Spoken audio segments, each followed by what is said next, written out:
Chester Racoon and the Acorn for Memories.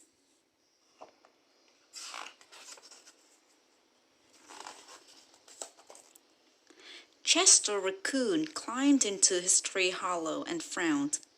"Skid the squirrel didn't come to school today," he told his mother. "Our teacher said he had an accident and wouldn't be coming back." "What's an accident?"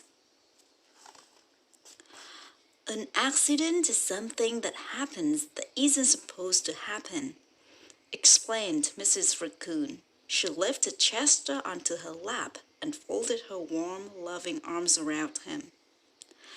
"Did our teacher say anything else about Skid the squirrel?" "Did she say he died?" "I think so," said Chester. "But I don't know what that means either." Mrs. Racoon thought for a moment. "Do you remember what happened to old Mr. Beaver?" Chester nodded. "His heart quit beating, and his body didn't work anymore." "That's right," Mrs. Racoon told him. "That's what happens when somebody dies." She put a comforting arm around Chester's shoulders. "That's what happened when Skid the squirrel died." Oh, now that Chester understood what happened to Skid the squirrel, his insides felt jumbled and he was very sad. Mrs. Racoon gently stroked the top of his head. "I'm very sorry about Skid the squirrel, Chester." Chester turned and faced his mother. "Skid the squirrel is my friend, and I want to play with him," he cried. "Why won't his body work? Why doesn't his heart beat?" "I'm afraid that's one of those questions no forest animal can answer. It's like asking who lights up the sun then blows it out, or who collects the pieces of the moon when it disappears, then puts the pieces back when it's full.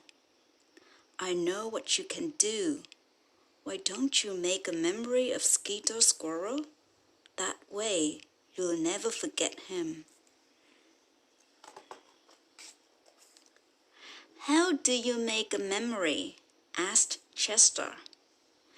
"You begin by finding something that reminds you of him, the way your piece of tree bark reminds you of the hollow where you used to live." "I'd rather have Skid the squirrel than something that reminds me of him," sniffled Chester. "I know you would," soothed his mother. "And I know how much you'll miss him. But making a memory of him will help." She lifted Chester off her lap and wrapped his tiny hands in hers. "Tell me what Skid the squirrel liked." "He liked butterflies," Chester said thoughtfully. "And acorns." "Butterflies and acorns?" his mother repeated out loud. "And where was Skid the squirrel's favorite place to play?" "The butterfly pond." Mrs. Racoon bent down and kissed Chester on his forehead. Chester's ears twitched and his muzzle blushed. "Let's go see if butterflies and acorns can help us make a memory of Skid the squirrel, shall we?" she asked him. She led Chester outside, picked up his little brother Ronnie, who had his curious little nose inside an anthill, and walked the two cubs down the wooden path toward the butterfly pond. On their way to the pond, Chester's best friend, Cassie, popped out from behind her tree.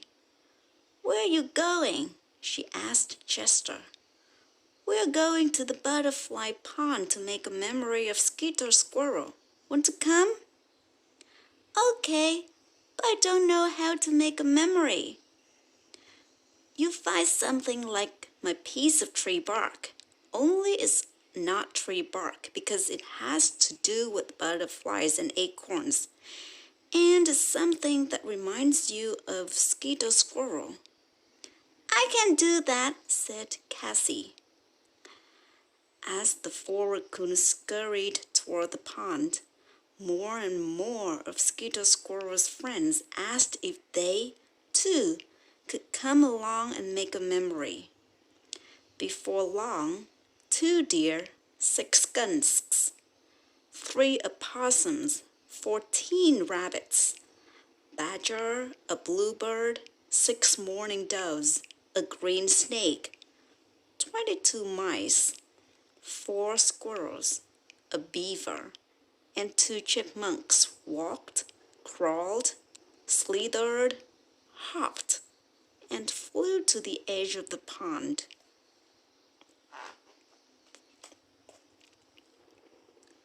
I've never seen so many butterflies, chittered Mrs. Racoon when they arrived. There were butterflies and more butterflies. Butterflies were everywhere.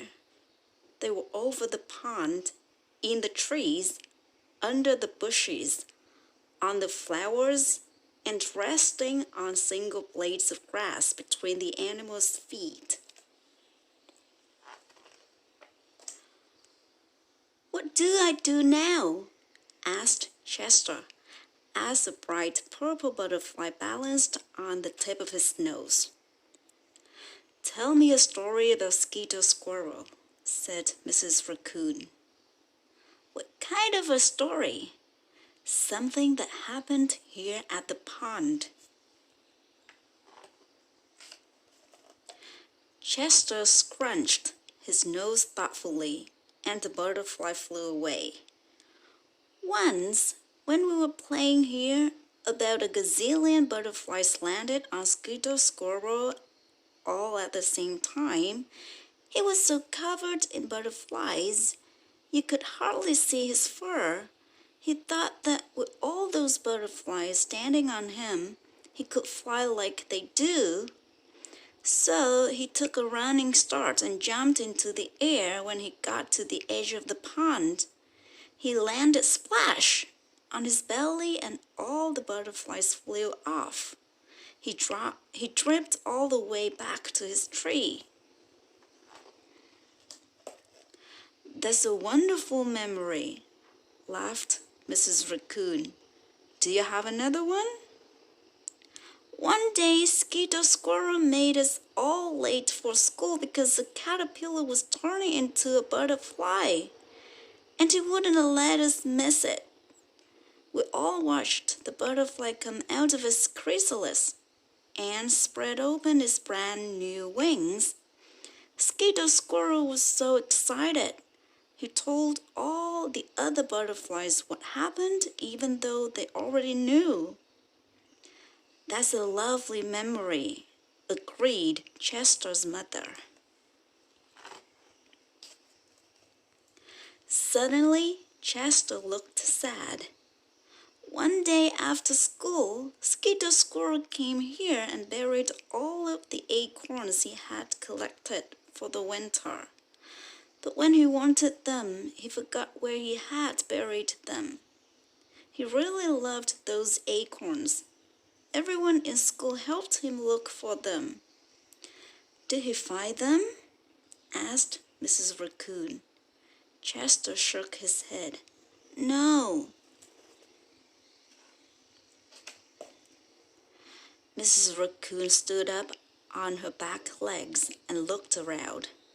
She spotted a hillside not far away and patted Chester on the top of his head. I think I know where those acorns are buried, she told him. She pointed to a small group of brand new oak trees growing at the base of the hillside.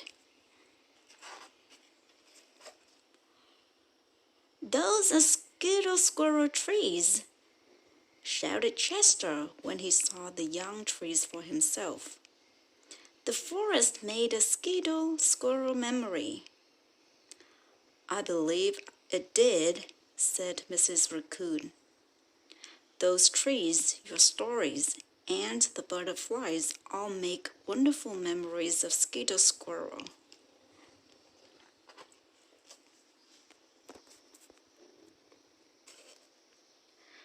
Chester suddenly noticed a beautiful black and orange butterfly on the ground beside his front foot. When it folded its wings, he saw the acorn beneath it. He gently and carefully lifted the acorn and the butterfly off the ground, held his breath, and waited patiently until the butterfly flew away on its own. He clutched the acorn in his front paw and looked up at his mother. This acorn is the memory I'll take home, he told her. I'll keep it with my special piece of tree bark. Every time I look at it, I'll think of Skeeter Squirrel. It's a beautiful acorn, Chester. It will make a perfect memory.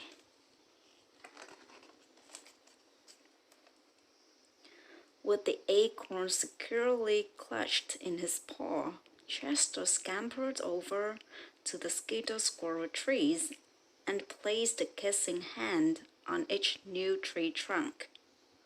I'll never forget you, Skeeter Squirrel. Thank you for being my friend. The end.